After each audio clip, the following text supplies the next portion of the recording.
When this is the lecture of Indian polity, and here we will discuss parliamentary committees. Why this is in news? Recently क्या हुआ है? Reorganisation हुई है 22 standing committees की. ठीक है, इसीलिए ये न्यूज में है. What are committees of parliament? Parliament committee क्या होती है? एक पैनल होता है एमपी का, जिसको अपॉइंट करता है जहाँ इलेक्ट करता है कौन? हाउस. जो नॉमिनेट करता है स्पीकर, चेयरमैन. तो क्या हो गया कि भाई पार्लियामेंट्री कमेटी को अपॉइंट कौन करता है? हाउस. अपॉइंट जहाँ इलेक्ट कौन करता है? हाउस. जहाँ नॉमिनेट करता है कुछ मेंबर्स को कौन? स्पीकर लोकसभा का और राज्यसभा में चेयरमैन. क्लियर हो गया? तो मेंशन करें कमेंट बॉक्स में कौन है इस टाइम पे लोकसभा स्पीकर और चेयरमैन राज्यसभा का. नेक्स्ट कमेटी क्वेश्चन का टॉपिक नेक्स्ट आ जाता है. Committee work under the direction of speaker या चेयरमैन. कमेटी काम किसके अंडर करती है? स्पीकर के या चेयरमैन के. नेक्स्ट, और ये प्रेजेंट करती है अपनी रिपोर्ट. रिपोर्ट बनाने का काम दिया जाता है और ये प्रेजेंट करती है अपनी रिपोर्ट किसको? हाउस के चेयरमैन को प्रेजेंट करती है इसकी रिपोर्ट अपनी हाउस को, जहाँ स्पीकर को या फिर चेयरमैन को. और इसका ओरिजिन कहाँ से आया? ओरिजिन इन दी ब्रिटिश पार्लियामेंट. अथॉरिटी, इनमें पावर कौन से आर्टिकल से आती है? 105 और 108 आर्टिकल से. 105 आर्टिकल. आर्टिकल 105 क्या कहता है? कि आर्टिकल 105 बताता है प्रिविलेजेस ऑफ एमपीज. एमपीज को जो प्रिविलेजेस दी गई हैं उसके बारे में. आर्टिकल 118 किसके बारे में बताता है? Authority to make rules. Parliament को जो अथॉरिटीज मिली हैं टू मेक रूल्स, उसके बारे में बताता है. रूल्स टू रेगुलेट प्रोसीजर और कंडक्ट ऑफ बिजनेस. अब नेक्स्ट क्वेश्चन आ जाता है कि क्या नीड है पार्लियामेंट्री. देखो, एक बिल इंट्रोड्यूस होता है हाउस ऑफ पार्लियामेंट में, लोकसभा राज्यसभा वहां से पास होता है, तो इतना टाइम नहीं होता, इतने वहां पे टाइम नहीं होता डिस्कशन के लिए, तो उनको भेज दिया जाता है कहाँ पे? पार्लियामेंट्री कमेटीज में. तो बिल को इंट्रोड्यूस किया जाता है in either house of to begin legislation, but the process of law making is often complex and parliament has limited time for detail. Also the political polarization. और दूसरा आ जाता है कि वहाँ पे हर एक को क्या होता है, जैसे एक पार्टी के कोई भी एमपीज हैं उनको सबको एक ही वोट करना पड़ता है पार्लियामेंट में, तो उनके लिए पार्लियामेंट कमेटीज में आप कहीं कुछ भी वोट कर सकते हो, कुछ भी अगेंस्ट भी जा सकते हो पार्टी के अपनी, अगर आपको लगता है तो. ठीक है, तो इसलिए डिस्कशन अच्छी होती है. तो पॉलिटिकल पोलराइजेशन और श्रिंकिंग को भी बचाता है ये. और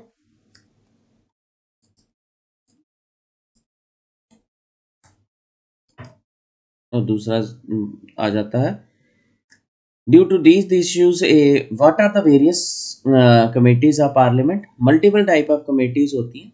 ठीक है, डिफ्रेंशिएट कर सकते हो ऑन डिफ्रेंशिएट कर सकते हो इनको ऑन वर्क के बेस पे, मेंबरशिप के बेस पे और टेन्योर के बेस पे. क्लियर?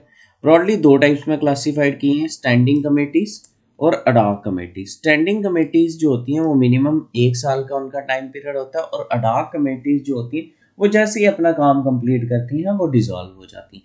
तो स्टैंडिंग कमेटीज जो होती हैं ये परमानेंट होती हैं, स्टैंडिंग कमेटीज, और कॉन्स्टिट्यूट होती हैं एवरी ईयर जब पेरियोडिकली, और वर्क करती हैं कंटिन्यूस बेसिस पे. ये फर्दर कितनी टाइप्स की होती हैं? 6 टाइप्स की होती हैं, 6 categories. Financial committees, departmental standing committees, committees to inquire, committees to securitize and control, committees relating to day business, housekeeping committees. Ad hoc committees जो होती हैं वो क्या होती हैं? टेम्परेरी होती हैं और cease to exist on completion of task.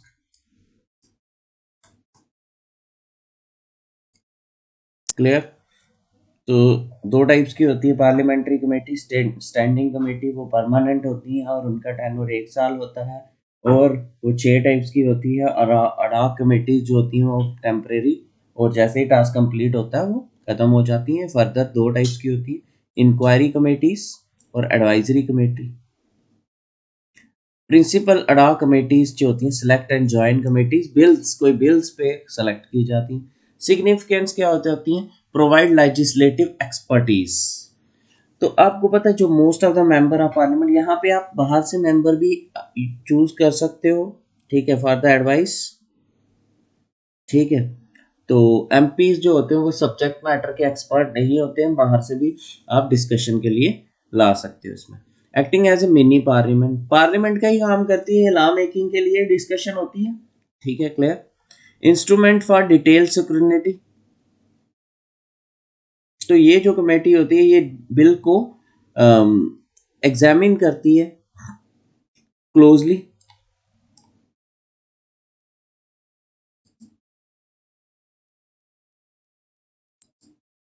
They examine bills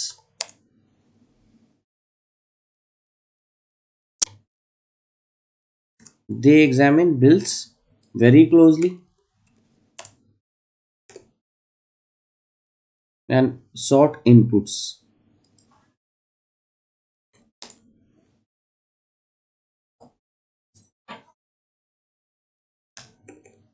Provide as a check on the government,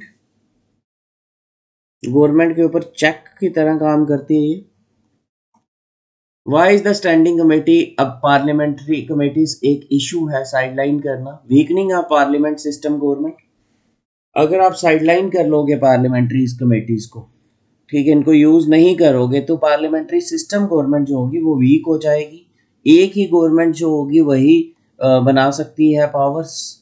enforcing brute majority, enforce हो जाएगी, जिसकी मेजॉरिटी होगी उसी की सुनी जाएगी, लेकिन पार्लियामेंट स्टैंडिंग कमेटी में एक एक्सपर्ट्स जो होते हैं वो डिस्कशन करते हैं। नेक्स्ट आ जाता है वे फॉरवर्ड।